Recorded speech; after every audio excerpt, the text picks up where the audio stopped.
네, 오늘 저희들이 살펴볼 성경의 인물은 베드로입니다. 너무 유명하다 보니까요. 이게 어떻게 어떤 부분으로 같이 말씀을 나눠야 될까 참 고민이 많았던 시간이었던 것 같아요. 베드로에 대해서 잠깐 좀 인적 사항을 좀 얘기 드리면 아버지 이름이 요한입니다. 왜냐하면 성경에서 저희가 잘 많이 봤지만 요한의 아들 시모나 이렇게 부르시거든요.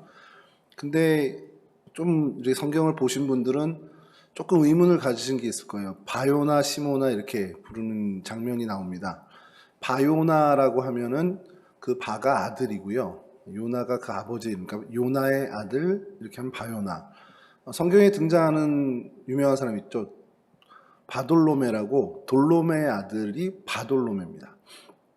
이 얘기는 좀 이렇게 그러면 요나의 아들 바요나 시모나하고 요한의 아들 시모나하고 좀 여러분들 이렇게 혼동하실 수가 있는데 그럼 베드로의 아버지 이름이 요나야? 요한이야? 누굴까요? 둘 다 맞습니다. 요나는 히브리식 발음이고요. 이걸 헬라식 발음으로 하게 되면 요한이 됩니다. 그래서 요나의 아들이든 요한의 아들이든 그건 틀린 게 아니라는 거죠. 요나, 요한 이 뜻이 뭘까요? 죄송합니다. 제가 질문하면 안 되는데 여호와는 은혜가 깊으시다라는 뜻을 가진 게 이 요나라는 이름입니다. 그게 요한으로 그대로 왔고요. 그리고 본명은 시몬입니다. 저희가 베드로 하고서 베드로가 익숙한데 베드로의 원래 이름은 시몬이에요. 시몬의 뜻이 설이 이제 두 가지인데 광야다, 뭐 이렇게 거친 들이다라는 설이 있고요. 좀 더 이제 더 학계에서 인정받은 건 들으심, 들음, 듣다 이런 겁니다. 근데 이게 사람이 듣는 그 들음이 아니고 하나님이 들으실 때 쓰는 단어에서 왔다라는 겁니다. 그래서 하나님이 들으셨다. 여러분 하나님이 들으셨으면 뭡니까? 그걸 저희 표현으로 하면 하나님 내 기도를 들으셨어. 이게 무슨 표현이죠? 응답받았어. 그래서 들으심이란 뜻이 있지만 이게 의미상으로는 응답하심이라는 의미도 갖고 있는 것이 이 시몬이라는 이름입니다. 고향은 우리가 잘 알고 있듯이 벳세다였고요. 형제가 있었는데 안드레라는 그 예수님의 제자가 된 12사도 중에 하나인 안드레가 그의 형제였습니다. 직업은 오늘 본문에서도 저희가 보지만 고기를 낚는 어부였고요. 특징은 그냥 딱 베드로가 제일 먼저 떠오르는 거는 예수님의 수제자 이렇게 저희가 기억하고 모두가 그렇게 인정하고 있습니다. 예수님이 너 이름은 이제 베드로야 라고 바꿔주셨는데 사실 엄밀히 얘기하면 예수님이 너 베드로야 라고 하신 게 아니고 너는 게바야, 그러니까 아람어로 게바야 라고 이제 별칭, 이제 새로운 이름을 주신 건데 이 게바를 당시 문화권인 헬라 문화권에서 번역을 하다 보면 그게 이제 베드로가 된 겁니다. 뜻은 당연히 잘 알고 계시듯이 반석이라는, 바위라는 뜻을 갖고 있습니다. 이름이라는 것에 대해서 참 이제 성경 인물을 하다 보면 이름이 바뀐 사람들 좀 이따 또 말씀을 드릴 텐데 이름이 바뀐 것들 그래서 이름이라는 게 참 많이 의미를 좀 주게 되지 않나라는 생각을 좀 하게 되는데요. 이름이 바뀌는 것에 대해서 인터넷을 좀 뒤지다 보니까 되게 재미난 사건이 하나 있었더라고요.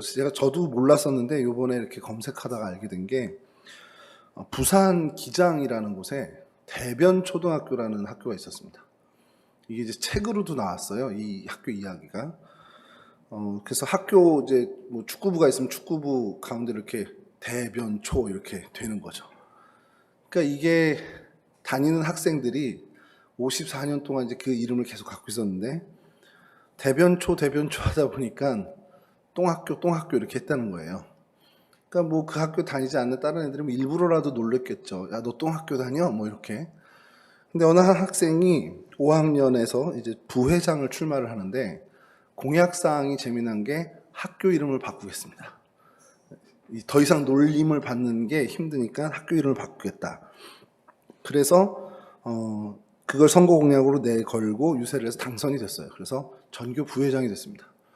근데 이 5학년밖에 안 되는 친구가 제가 그 내용을 읽으면서 진짜 이렇게 할 수 있을까 이런 생각이 드는 것이 총동문회 그리고 그 마을 이장님, 학교 교장, 교육청까지 찾아가서 이 이름을 바꿔야 된다고 설득을 하기 시작한 거예요.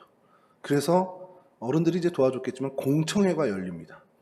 그래서 지난 긴 시간 동안에 전통이 있는 이름인데 어떻게 바꾸냐라는 한 주장과 더 이상 아이들이 상처받지 않게 좀 하자라는 그 주장이 이제 계속 그 토론이 되다가 이제 뭐 투표를 했나 봐요. 투표를 해서 교명을 바꾸기로, 그리고 그 공청회를 열기 전에 이 친구가 찾아가서 서명을 받은 동문만 2,800명 정도가 됐다라는 겁니다.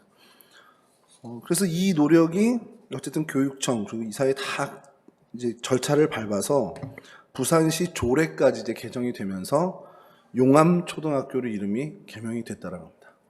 그래서 지금도 인터넷에서 용암초등학교를 치든 대변초등학교를 치든 그 학교가 이제 나오는 거예요. 이게 5학년짜리 아이가 이제 했던 겁니다. 왜 그렇게 했을까? 그 이름이라는 게 도대체 뭐길래 이렇게까지 큰 노력을 했을까라는 생각을 좀 해보게 되는데, 이게 이제 동화책으로도 나오고요. 몇몇 책에도 소개가 됐는데, 아이들이 어떤 의사결정의 민주적인 절차, 이런 것을 습득할 수 있는 좋은 기회가 됐다라고 평을 하는 것도 있지만, 이제 제가 이렇게 본 거는 이름이 주는 힘이라는 게 그냥 대변초 다니고 6년 다니다 졸업하면 끝이지 그게 무슨 의미가 있나, 이런 생각을 할 수도 있는데, 내가 다니는 학교의 이름이 나에게 그만큼 큰 의미가 있다는 겁니다. 교회 이름도 그렇고 우리 각자의 이름도 그렇고 이름이라는 것에 대해서 우리는 참 많은 의미를 부여하고 또 애착을 갖고, 또 이제 마치 이제 그 이름이 뭔가 이렇게 놀림거리가 된다 그러면 나까지 이제 마음이 이제 불편해지는 어떤 그런 것들을 경험하게 된다는 거죠. 이 학생이 5학년 될 때까지 친구들한테 놀림받았던 것이 자기를 놀린 게 아니잖아요. 엄밀히 얘기하면요. 학교 이름을 놀린 건데 그것이 이 친구에게는 마음이 불편함을 갖게 되고 바꾸게 되겠다는 결단까지 하게 됐다는 겁니다. 그래서 이렇게 이름이라는 것이 참 중요한데 성경에서도 이 이름을 참 많이 의미를 부여하고 그 이름에 대해서 강조하는 걸 좀 보게 됩니다. 예수님께서 오늘 이 베드로, 시몬의 이름을 바꿔주는 부분도 사실 그런 관점에서 보게 되면 사실 그 이름대로 이 베드로가, 이 시몬이 되어져 가는 것을 저희가 발견하게 되죠. 뭐 성경에 많은 이름을 바꾼 많은 사람들이 있습니다. 우리 너무 잘 아는 뭐 아브라함이 아브라함으로 바뀐 게 있고요. 사레가 사라, 또 야곱 역시 이스라엘로 바뀌었고, 뭐 이렇게 많이 다루진 않았습니다만 베냐민의 본래 이름은 베논이었습니다.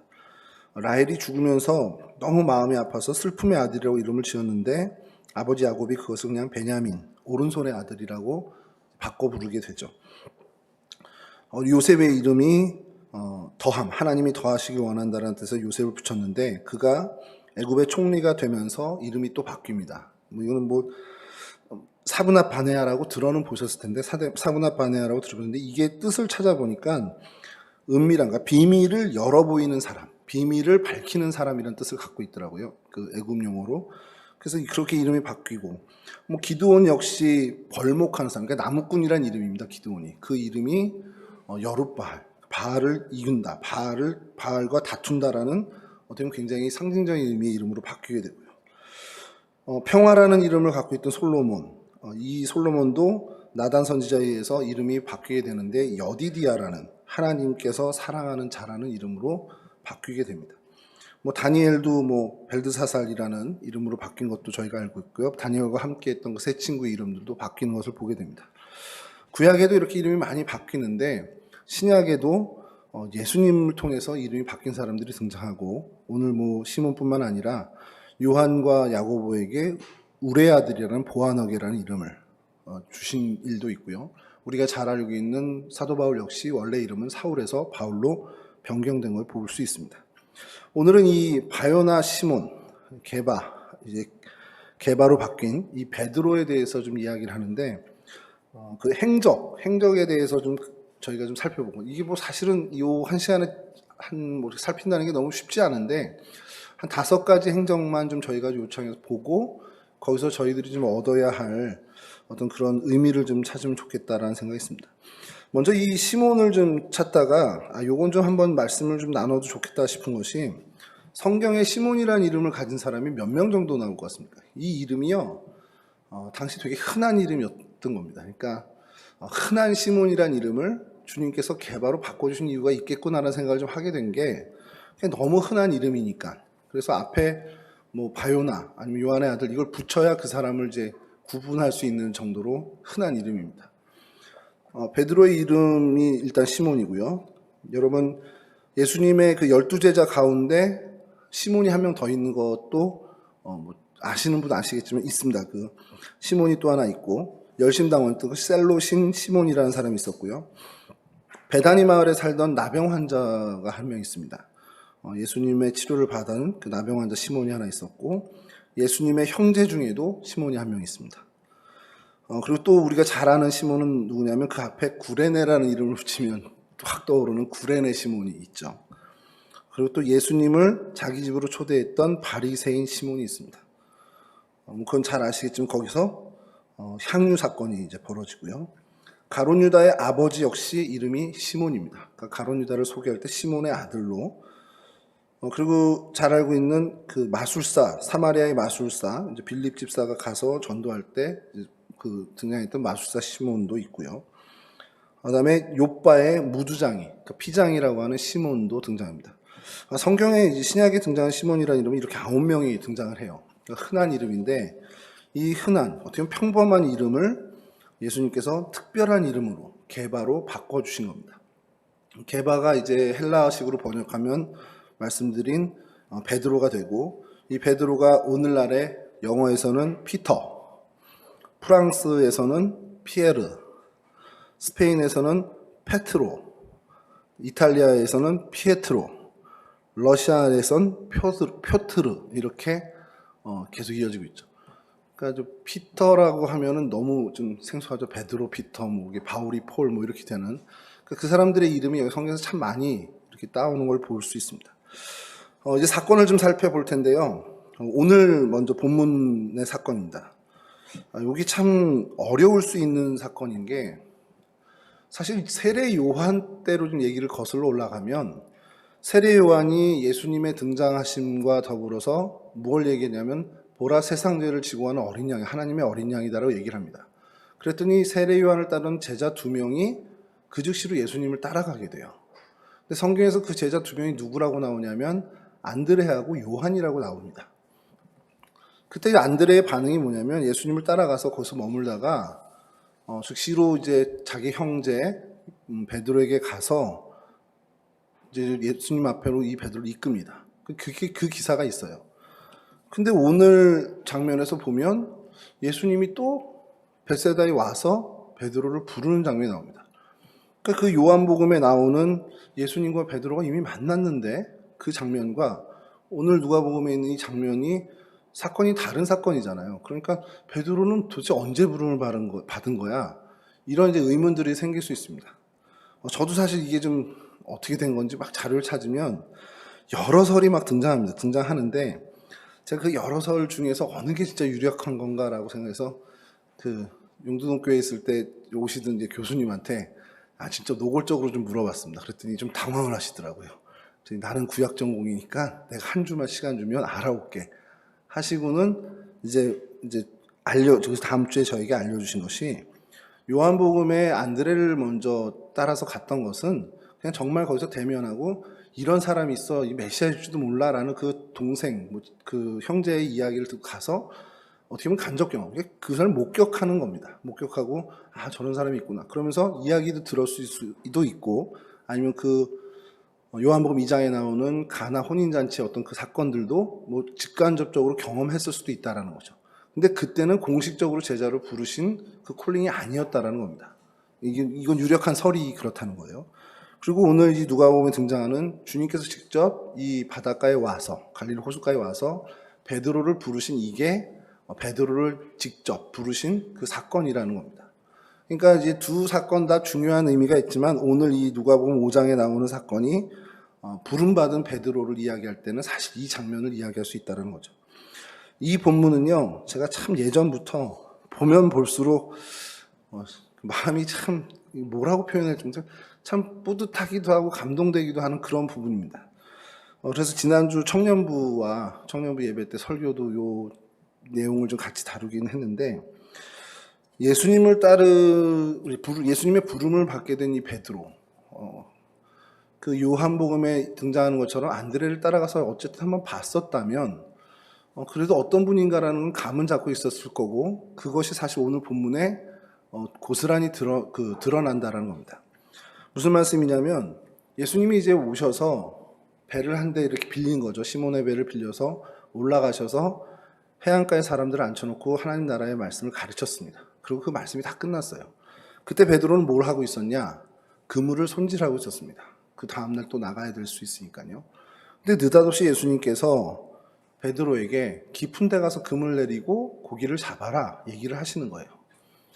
그랬더니 이 베드로가 뭐라고 얘기합니까? 제가 좀 읽어드릴게요. 시몬이 대답하여 이르되 선생님, 우리들이 밤이 새도록 수고하였으되 잡은 것이 없습니다라는 얘기를 먼저 합니다. 여러분, 이 얘기를 계속 곱씹으면 무슨 의미입니까? 예수님이 대단한 분이라는 건 이제 안 거죠. 안드레를 통해서 한번 만나도 받고 오늘 그 하나님 말씀 전하는 것도 들어보니까 이분은 내가 그냥 함부로 무시할 분은 아닌 거예요. 대단한 분이신 게 맞는데, 그래서 되게 공손하게 표현합니다. 그러면서 선생님, 그 고기 잡으라고 하셨는데 밤새도록 우리가 나가서 했는데 오늘 이게 없었어요. 수확을 못했습니다. 라는 얘기를 하는 겁니다. 그리고 그 뒤에 이어서 잡은 것이 없지만은 말씀에 의지하여 내 그물을 내리리이다. 근데 이게 굉장히 큰 순종의 모습처럼 보이지만 요 구절을 계속 되씹으면 그냥 나가볼게요. 그렇게 얘기하시니까 한 번은 나가볼게요 라는 뉘앙스를 가질 수밖에 없습니다. 왜냐면요, 여러분, 예수님의 직업이 뭡니까? 목수셨잖아요. 그거는 다 아시죠? 지금 여러분 상황을 한번 보세요. 목수가 누구에게 고기를 이렇게 잡아라 얘기합니까?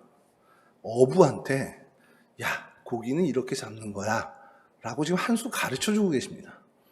근데 이 어부가 보통 어부가 아니라 밤새도록 헛그물질을 하는 근성 있는 베테랑 어부라는 거예요. 어느 정도 하다가 새벽녘에 야, 오늘은 날이 아닌가 보다 하고서 철수할 만한 한 그런 어부가 아니라 끝까지 밤새도록 그물질을 하고 그 새벽녘에 와서 그물까지 손질하는 근성 있는 베테랑 어부라는 겁니다. 그런데 그 베테랑 어부에게 전직 목수가 오셔서 야, 고기는 이렇게 잡는 거야 라고 얘기를 한다면 인간적으로 볼 땐 그 얘기는 정말 그냥 무시하고 대꾸도 안 하고 갈 수 있는 얘기입니다.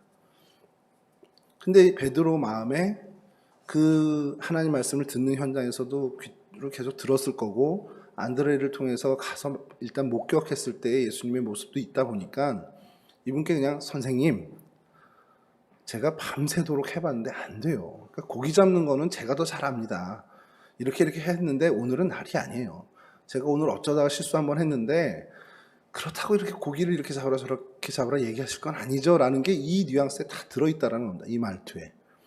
그런데도 그 와중에 무시할 수 없는 분이다 보니까 한 번은 나가 드릴게요.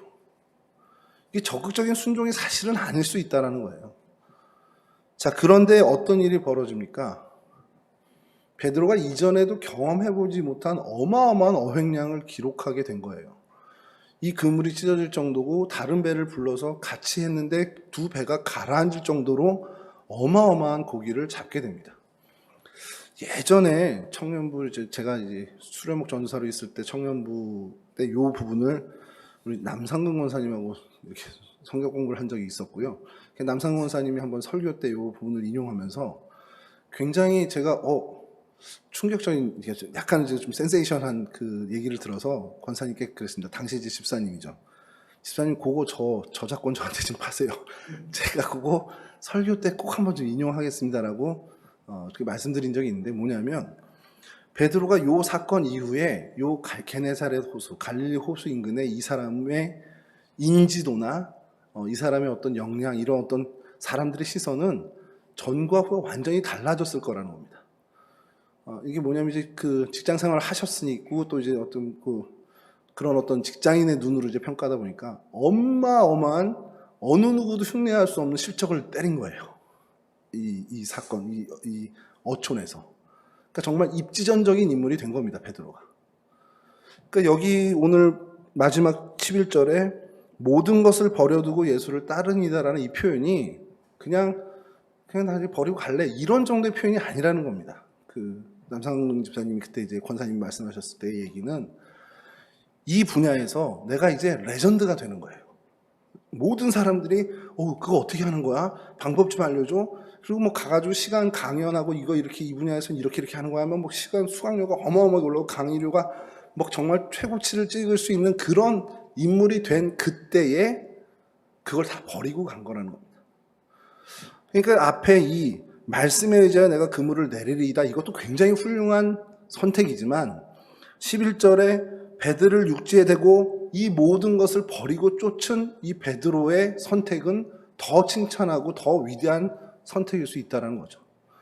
그러니까 저야 뭐 어차피 목회를 하고 있으니까 이거에 적용이 안 되지만 여러분들 중에 여러분들의 분야, 여러분들의 직업 여기서 우리나라에서 뭐 그 최고의 정점에 오른 거예요. 그때 주님께서 너 그거 다 버리고 나 따라와 했을 때 그걸 다 버리고 갈 수 있는 결단, 고민할 시간을 그렇게 주지도 않으셨습니다. 왜 그랬을까라는 것, 그의 고백에서 나온다는 거죠. 주님 나를 떠나십시오. 난 죄인입니다라는 이 고백이 이 선택을 할 수 있게끔 했다라는 겁니다.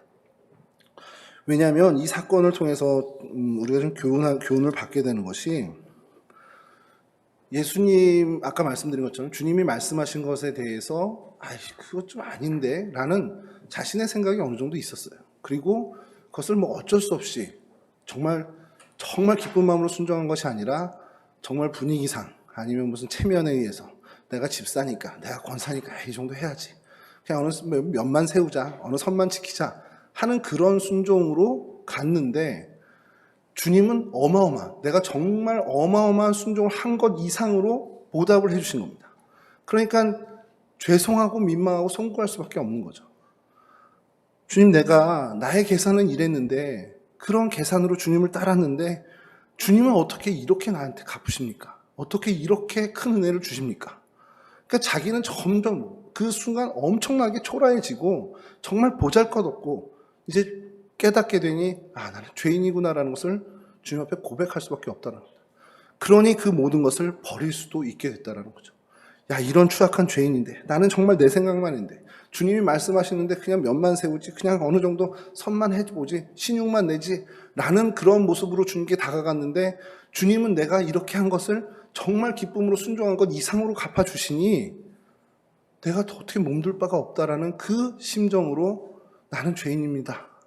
내가 이렇게 주님의 말씀을 듣고도 나는 여전히 내 인간적인 계산을 했고 세상적인 생각으로 주님을 따랐습니다라는 고백이 이 나는 죄인입니다에 들어있다는 겁니다. 그러니 그 모든 것 다 버리고 주님을 따를 수 있는 결단까지 이어지게 된다는 거죠. 그럼 이 사건을 통해서 우리도 좀 한번 생각해 봐야 돼요.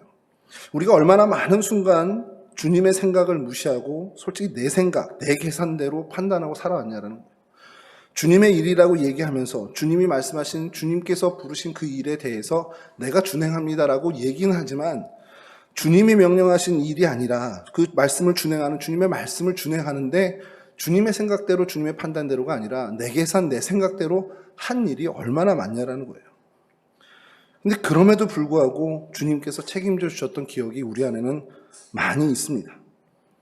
그러니 우리는 그 크신 주님 앞에 여전히 작은 자고 여전히 죄인이라는 거죠. 그런데 우리가 죄인입니다 고백하고 죄인입니다 그것을 알지만 정말 주님 앞에 이렇게 베드로처럼 결단을 하는 그런 모습까지 나갔느냐라는 것을 좀 한번 반성해 볼 필요가 있지 않겠냐는 겁니다. 늘 우리가 기도해야 되는 것은 주님 나를 불쌍히 여기소서 나는 죄인입니다. 나를 긍휼히 여겨주시옵소서라는 기도를 늘 드려야 된다는 것이죠. 그리고 그 기도가 계속해서 우리 몸에 붙고 체질이 될 때 주님께서 무엇을 얘기하시든 무엇을 말씀하시든 우리는 그것을 다 주님을 위해 포기할 수 있는 그런 신앙의 수준까지 나아갈 수 있다는 겁니다. 그 얘기를 좀 하고 싶었던 겁니다. 이 호칭이 바뀌죠. 죄인입니다라고 할 그 직전까지는 선생님이라고 부르죠. 주님을 향해서 위대하신 분이에요. 놀라우신 분이에요. 머릿속으로 생각하면 저분은 누구도 따라가지 못하는 대단하신 분이에요. 주님이 말씀하시는 거 그거 맞죠? 그렇게 사는 게 맞죠? 그래야 세상이 행복해지고 세상이 좀 더 바르게 되고 맞죠라는 정말 위대한 선생님이 얘기하는 그 선생님으로 호칭합니다. 근데 내가 그 자신 앞에, 그 당신 앞에 섰을 때 죄인이고 긍휼히 여김을 받아야 되고 그분이 나를 책임져 주셔야 하는 정말 작은 자인 것을 깨닫게 됐을 땐 그의 호칭이 주님으로 바뀌게 된다는 겁니다. 여러분, 오늘 저희들이 우리 예수님을 입으로는 주님이라고 계속 고백은 하지만 정말 내 인생의 주인으로 삼고 살아가는지, 아니면 정말 좋은 가르침을 주시는, 정말 선하게 살 수 있는, 정의롭게 살 수 있는 어떤 그것을 이야기하시는 그 성경상에 그냥 스승으로만 여기고 있는지 한번 스스로에게 좀 질문할 필요가 있다는 겁니다. 두 번째 사건으로 좀 넘어가겠습니다. 물 위를 걸은 베드로를 저희가 좀 살펴볼 텐데요. 마태복음 14장 26절에서 31절입니다. 이거 좀 읽어드릴게요. 마태복음 14장 26절에서 31절인데요. 제자들이 그가 바다 위로 걸어오심을 보고 놀라 유령이라 하며 무서워하여 소리 지르거늘 예수께서 즉시 이르시되 안심하라 나니 두려워하지 말라.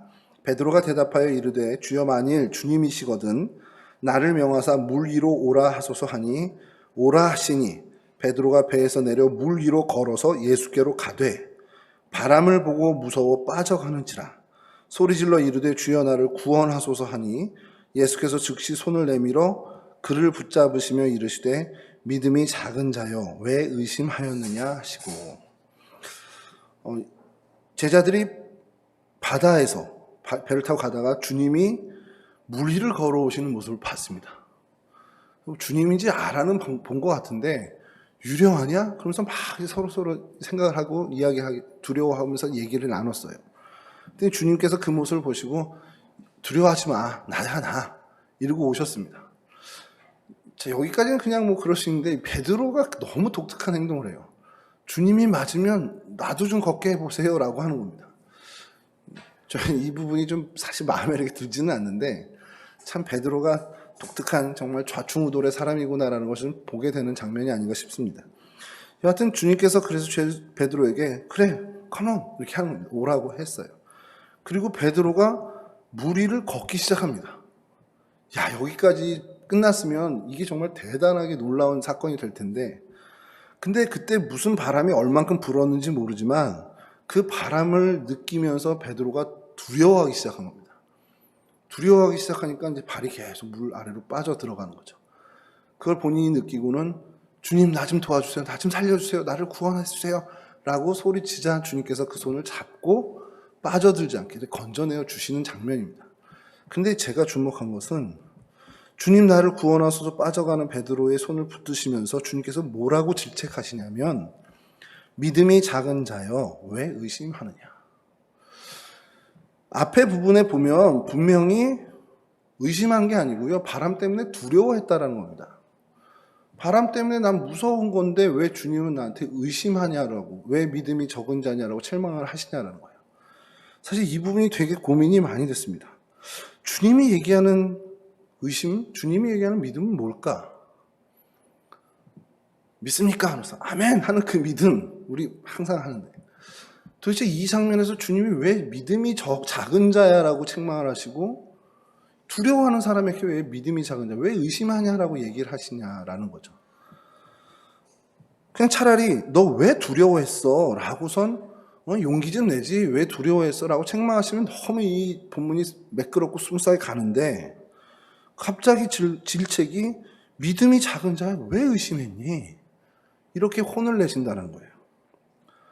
여러분 이게요, 우리가 맞닥뜨리는 베드로뿐만 아니라 저희가 오늘날을 살아가면서 마주하게 되는 모든 상황 속에서 뭔가 염려되고 걱정되고 두려움이라고 표현하면 두려움까지라 포함해서 하여튼 이 내 상황과 이런 것들에서 내가 불안해하고 염려하는 게 주님을 못 믿는 의심이라고 여기신다는 겁니다.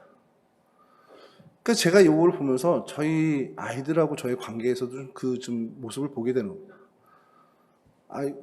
저희 이제 아들 녀석이 요즘 수행을 해야 된다고 그러면서 동아리 활동을 해야 된다면서 배드민턴을 치자고.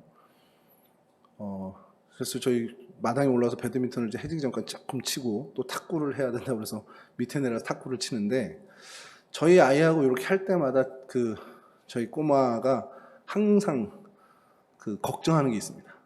아빠랑 연습해서 될까? 제가 이렇게 이런 체형이다 보니까 믿음을 못 준 거죠. 아빠랑 연습해서 될까? 그러니까 아버지 실력도 못 믿겠고, 그러니까 이제 자기가 이거를 잘 연습해가지고 가서 지금 훌륭하게 수행을 해내야 되는데 아버지 모습을 보니까 잘할 것 같지가 않은 거예요. 그러니까 걱정이 되는 겁니다. 염려가 되는 겁니다.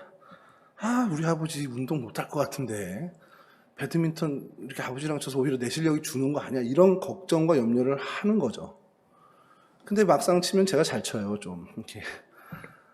근데 제가 그때 저희 아이에게 너 왜 걱정했어? 라고 하는 게 바꿔 얘기하면 너 왜 아빠를 못 믿어? 라는 얘기를 할 수 있다는 겁니다. 그 사건 그렇게 생각을 하고 나서 이 본문을 보니까 주님께서도 그 얘기겠구나라는 겁니다. 너 왜 두려워했어? 나 못 믿었구나. 나 믿고 있었으면 바람이 불든 폭풍을 치든 너 아무 생각하지 두려워할 필요가 없었지. 그러니까 두려움이 생기는 것, 걱정과 염려가 생기는 건 용기가 없어서가 아니라 믿음이 없어서라는 겁니다. 우리가 살아가는 이 생활 속에서 마주하게 되는 모든 상황들, 걱정되고 염려되고 근심되는 그 모든 것들이 우리 가운데 염려가 되고 근심이 되고 걱정이 되는 이유는 우리가 이것을 잘 해결해낼 수 있는 어떤 비법을 못 가져서도 아니고요.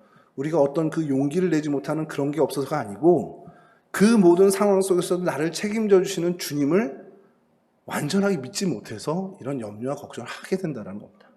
주님은 그거를 베드로에게 질책하고 계시면서 오늘 저희들에게도 동일하게 질책하고 계시다는 겁니다. 그래서 이 사건을 통해서 저희들이 정말 얻어야 되는 귀한 교훈은 그래, 주님을 정말 철석같이 믿는 겁니다. 근데 사실 여러분들 지나온 시절을 한번 생각해 보십시오. 주님이 이제까지 책임져 주셨잖아요.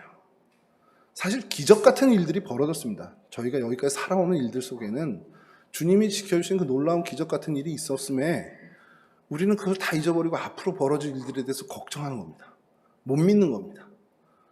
그걸 이겨내기 위해서 저희가 부단히 노력해야 한다는 것이죠. 이 무리를 걸은 베드로의 사건, 물속에 빠져들면서 걱정하고 두려워했던 이 베드로의 모습을 보면서 정말 주님을 더욱더 정말 철석같이 믿는 그 믿음을 위해서 우리가 기도하고 또 이를 위해서 주님의 말씀을 더 붙잡는 그러한 신앙의 삶을 살아야 된다는 사실입니다. 세 번째로 좀 살펴볼 사건은 베드로의 신앙 고백 부분인데요. 마태복음 16장 13절에서 18절 말씀인데 13절에서 16절까지만 제가 좀 봉독해 드리겠습니다. 예수께서 빌립보 가이사랴 지방에 이르러 제자들에게 물어 이르시되 사람들이 인자를 누구라 하느냐? 이르되 더러는 세례요한, 더러는 엘리야, 어떤 이는 에레미야나 선지자 중에 하나라 하나이다. 이르시되 너희는 나를 누구라 하느냐? 시몬 베드로가 대답하여 이르되 주는 그리스도시요 살아계신 하나님의 아들이시니이다. 아멘. 어느 날 주님께서 제자들에게 물으셨죠. 자, 사람들이 나에 대해서 뭐라고 하디? 그랬더니 얘기가 세례요한이라고 하는 사람도 있고요. 어떤 사람은 엘리야라고 하는 사람도 있고요. 어떤 사람은 에레미야나 선지자라고 하는 사람이 있습니다. 라는 얘기를 합니다. 근데 여러분 이 부분에서 저희가 오해하지 말아야 될 것은 이 지역이 빌립보 가이사랴 지방이라는 곳이에요. 이곳은 정말 어마어마한 도시입니다. 왜냐하면 가이사라는 이름을 붙일 수 있는 도시가 조건들이 있어요.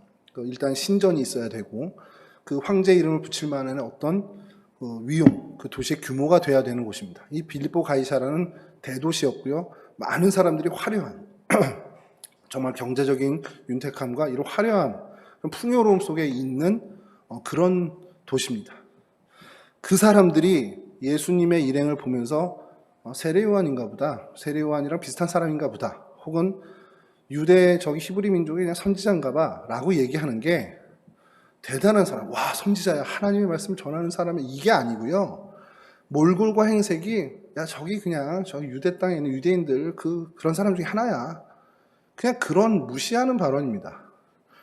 이 부분에 대해서 주석을 좀 살펴보면 그런 내용들이 참 많이 나오는데 세례 요한이라고 하거나 그 몰골이 우리와 다른 이런 어떤 부유층, 어떻게 보면 이 경제적인 큰 풍요로움에 있는 사람들이 아닌 사실은 거지 행색을 하고 있는 사람들이라는 그런 지칭이라는 겁니다.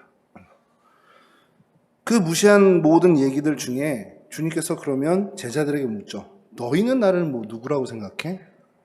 그랬더니 이 시몬 베드로, 우리 성격을 잘 파악할 수 있는 이 시몬 베드로가 주는 그리스도시요 살아계신 하나님의 아들이십니다 라는 인간이 할 수 있는 최고의 신앙 고백을 주님께 드립니다. 여러분, 이 부분들에서 주님께서도 칭찬하시죠. 야, 이거 네가 알게 한 게 아니라 성령이 알게 하신 거다. 너 참 이거 복이 있다. 하늘에 계신 아버지가 너희가 알게 했다. 그리고 이 고백 위에 내가 내 교회를 세울게 라고까지 약속을 해주십니다. 그러니까 이 베드로의 이 어마어마한 고백에, 이 칭찬에 오늘 우리가 좀 무슨 교훈을 얻었으면 좋겠냐라는 거죠. 예수님을 누구라고 알고 있습니까? 저와 여러분들이.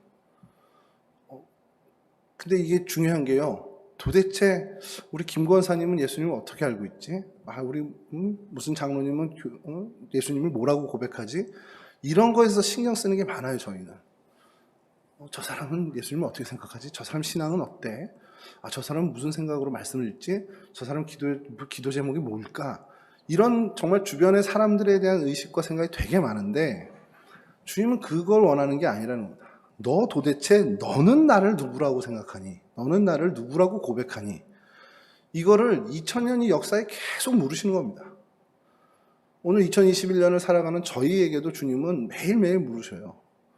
너는 오늘 나를 누구라고 여기고 살았어? 하루를 반성하면서 오늘 내가 주님을 어떻게 모시고 살았는지를 좀 고백하고 반성할 필요가 있다는 겁니다. 내게 가장 귀한 분, 정말 나의 전부가 되는 분, 나의 삶의 의미가 되는 분이라고 머리로 생각하고 그렇게 얘기는 하지만 전혀 그렇지 못한 삶을 산 것은 아닌가. 세상 사람들이 얘기하는 그냥 뭐 뜬구름 잡는 소리 하는 그 선지자 같은 사람. 복음은 복음이고 말씀은 말씀이고 내가 살아가는 주식 투자는 이렇게 해야 되고 돈은 이렇게 벌어야 되고 금리는 이렇게 올라야 되고 난 뭘 해야 돼. 이걸로 살아온 건 아니냐라는 거예요. 지난주부터 계속해서 말씀을 드리지만 주님의 생각과 주님의 말씀의 정신으로 살라고 얘기하시고 그래서 그렇게 산다고 우리는 고백하고 결단하는데 정작 우리의 선택과 우리의 모든 것을 보면 세상의 방식, 그러니까 내 계산, 내 생각대로 계속 판단하고 하는 건 아니냐라는 거예요. 무언가 하나님이 우리에게 일을 맡기실 때 하나님 우리에게 이 일을 맡기셨다면 그럼 하나님의 생각을 알자, 하나님이 우리에게 맡긴 의도를 알자라는 것을 우리가 고민하는 것보다는 이거 저거 따져보고 계산해 보는 겁니다. 이거 된다 안 된다. 내 계산, 세상의 방식의 계산으로 해서 안 되네, 접자. 되네, 해보자. 이런 모습을 하면서 우리는 주님께 우리의 주인이셔. 우리가 정말 하나님 나의 가장 귀한 분이고 그분의 정말 말씀대로 나는 살고 있어. 라는 고백은 입술로는 한다라는 거예요. 이 베드로의 진짜 고백, 정말 주님이시라는 것, 나를 구원해 주신 그리스도라는 것, 그리고 전능하신 하나님 아들, 하나님의 아들은 하나님이에요. 그러니까 전능하신 하나님이시라는 것을 내 오늘 2021년 이 7월 7일에도 고백하고 그리고 정말 그 고백대로 사는 것에 대해서 저희가 더 집중해야 한다라는 겁니다. 그래서 이 베드로의 신앙 고백을 통해서 정말 이 고백 역시 내 정말 진심의 고백 그리고 그 고백대로 살아가는 삶의 모습이 우리 가운데 있기를 간절히 바랍니다. 네 번째 사건은 변화산에서의 베드로입니다. 이 부분은 좀 짧게 얘기할 텐데요.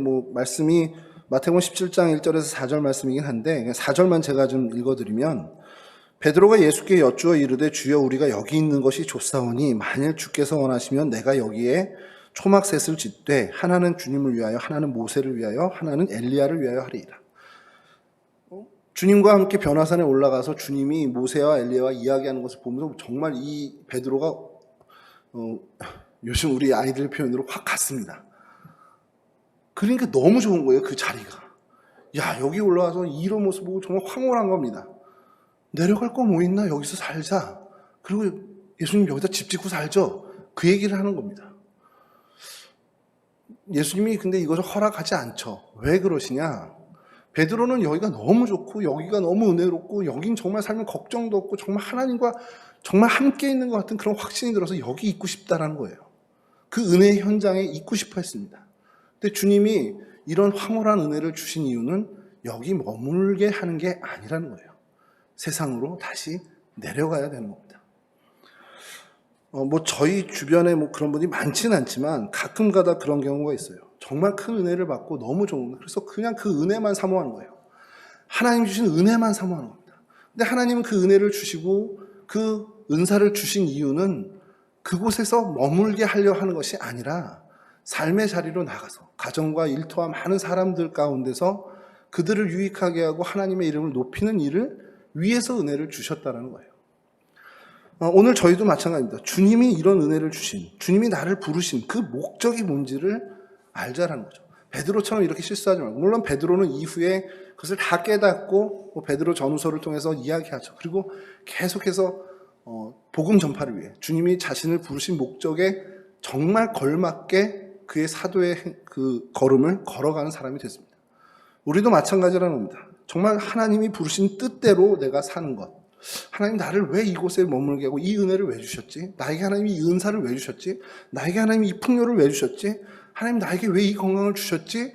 그 모든 것을 계속 질문하고 물어보고 그 주신 이유에 걸맞는 삶으로 응답해야 한다는 겁니다.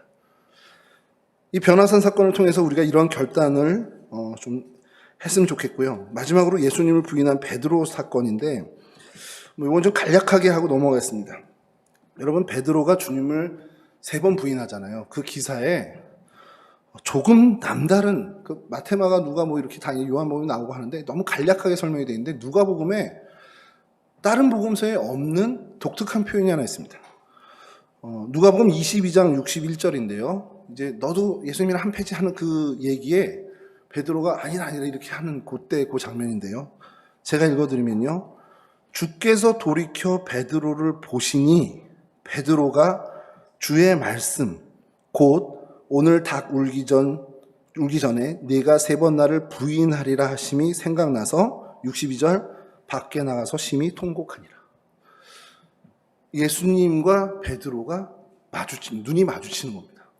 그전에는 그냥 부인하고 했는데 갑자기 닭 우는 소리가 들려서 베드로가 그 말씀이 생각나서 밖에 나가서 심히 통곡하는 그런 장면들로 기술이 되는데 이 누가복음에서만큼은 60절이 이래요. 베드로가 이르되 이 사람아 나는 네가 하는 말을 알지 못하노라 하고 아직 말하고 있을 때에 닭이 울더라. 그러면서 61절 방금 읽어드린 주께서 돌이켜 베드로를 보시니 이 부분이 들어가 있습니다.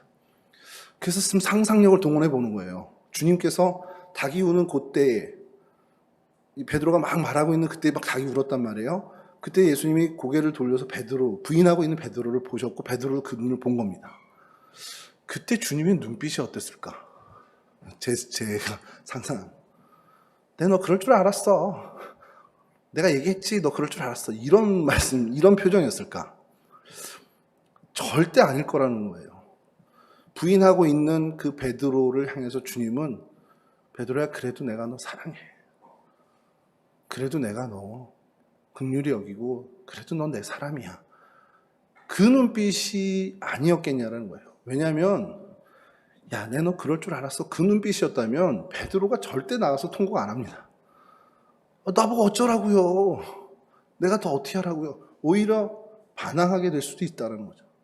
근데 자신의 그 부인하는 그 상황에서 주님이 더더군다나 긍휼의 눈빛, 사랑의 눈빛으로 자신을 바라볼 때 베드로야 괜찮아. 그래도 내 너 사랑해. 괜찮아. 그 눈빛이 오히려 베드로를 통곡하게 만드는 눈빛이 될 수 있다는 겁니다. 여러분, 이 베드로가 주님을 부인하게 되고 그리고 그 부인한 것으로 인해서 베드로는 이후에 사실 그의 삶을 보면 자신을 절대로 의지하지 않는 사람이 됩니다. 그리고 오히려 주님을 철저히, 자기가 그렇게 약한 사람이라는 것, 주님 앞에 그렇게 당당하게 절대 누가 다 버려, 난 주님 안 버려요 라고 자신 있게 얘기했지만 결국 현장에 가서 그 자리에 가서는 부인하는 자신의 모습을 너무도 잘 알기 때문에, 자신의 약함을 너무도 잘 알고 있기 때문에 그 약함을 인정하고 철저히 주님을 의지하는 삶으로 살아가게 됐다는 겁니다. 여러분, 이게 베드로의 모습입니다. 정말 베드로는 정말 자만했죠. 주님을 철저히 신뢰하고 주님 내가 자신 있게 얘기했지만 본인이 그게 아니라는 걸 자기의 민낯을 보게 된 겁니다. 그렇게 됐을 때 그는 나는 여기까지인가 봐. 포기한 게 아니고요. 자신의 약함을 철저히 인정한 그 순간에 주님의 전능하심을 의지하게 됐다는 겁니다. 여러분, 우리도 마찬가지 아닐까요? 우리가 삶의 자리에서 고민하는 일들, 정말 애쓰고 노력했는데 안 되고 실패를 맛본 그 모든 일들에 우리는 늘 항상 나는 힘이 안 되는구나. 내게는 이건 참 벅찬 일이구나. 라는 그 생각이 들 때 우리 신앙인들은 그 순간 주님께 기도하게 됩니다. 특별히 자녀의 문제들을 한번 생각해 보세요. 내 생각과 내 어떤 기준으로 참 왔으면 좋겠는데 안 되는 게 너무 많습니다. 그때 어떻게 합니까? 그냥 포기합니까? 어떻게 자식을 포기합니까? 그때 우리는 하나님께 기도할 수밖에 없죠. 하나님, 나 안 돼요. 내 힘으로 안 됩니다. 내가 부모지만 도저히 내 힘으로 이거 할 수가 없습니다. 그리고 뭘 합니까? 하나님이 책임져 주십시오. 그 기도를 할 수밖에 없다는 겁니다. 자녀의 문제뿐만 아니죠. 우리에게 맡겨진 하나님의 그 일을 그 사명을 감당할 때 내 힘과 능으로 안 되는 그 바닥을 보자마자 그 바닥을 인식하면 우리는 하나님께 기도하게 됩니다. 하나님, 우리 이거 못해요. 우리 힘으로 안 돼요. 그러니 하나님이 해주십시오. 이 베드로의 모습, 그 이후에 사도로서 그리고 순교의 자리까지 갈 때 그 베드로의 마지막 모습, 그것을 우리가 좀 기억하면서 나의 나약함을 인정하고 철저히 주님을 의지하는 저희들이 되었으면 합니다. 오늘 말씀을 좀 정리하도록 하겠습니다. 오늘 베드로를 통해서 우리에게 주시는 교훈, 먼저 우리가 죄인임을 고백하고 정말 주님의 부름에 나아가는 그런 사람들이 될 수 있도록, 그리고 주님을 철석같이 믿는, 그래서 의심하지 않고 두려워하지 않고 걱정하지 않고 염려하지 않는 그 신앙을 갖기를 원하고요. 그리고 주 예수님에 대한 분명한 우리의 신앙 고백, 도대체 나는 예수님을 뭐라고 고백하고 살았는지, 입술로 고백하는 거 말고요, 내가 오늘 하루 주님을 어떻게 고백하면서 살았는지에 대해서 늘 나를 점검하는 그러한 신앙의 고백을 이루시길 바랍니다. 현실에 안주하는, 정말 은혜 속에 거주하고 어떤 좋은 일들 속에만 안주하는 것이 아니라 주님이 내게 주신 이 좋은 것들, 주님이 내게 주신 이 많은 것들을 주님을 위해서 어떻게 사용할까를 고민하고 또 그렇게 살아가는 우리 동성애 식구들이 되시기를 주님의 이름으로 축원합니다. 나의 나약함을 인정하고 철저히 더욱더 주님을 의지하는, 정말 이런 삶으로 한결같이 믿음의 행보를 아름답게 걸어가는 저와 여러분들 되실 수 있도록 있기를 주님의 이름으로 간절히 축원합니다.